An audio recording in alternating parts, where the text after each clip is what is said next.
Kokko ajaa kalustonsa. Väliin täytyisi löytyä seurakaveri Liikala. Pöyhönen on jo tuonut tuon kisatv.com kalustonsa paikalle.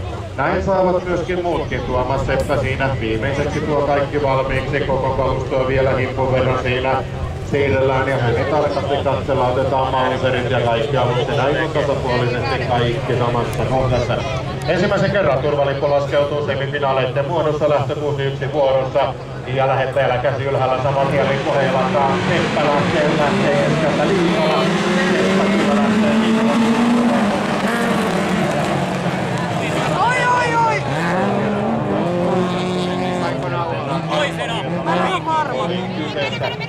Väyrynen suistaa nousee kärkipaikalle, Kokko seuraa vieressä, ei pysty nousemaan kakkoseksi, vaan kakkosena pystyy Seppä, näin kolmantena on Kokko. Ja Kokon ympärille on Liikala tulossa, Liikala lähtee vetämään ulkolatua, nostautuu, että se Kokko sulkee ladun ja näin Liikala menee omiinsa saman tien on tulossa Luuri takaa ja Luuri on haastamassa Liikala.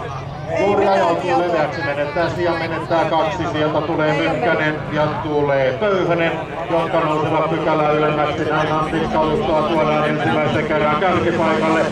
Ylöjärven kuljettaja Väyrynen kärjessä, Seppä kakkosena, Kokko kolmantena.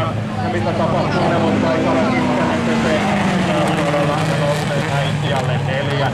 Pöyhönen vitospaikalla edelleen.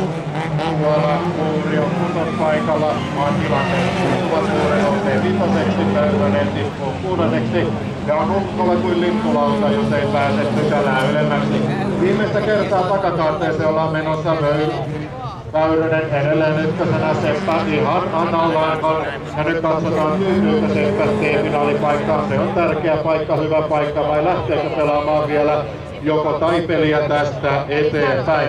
Kilpailijalle numero 370, Vilppi lähtö, katsotaan tilannetta 204, Väyrynen A, 343, Seppä C, Kokko, 186, C, 286,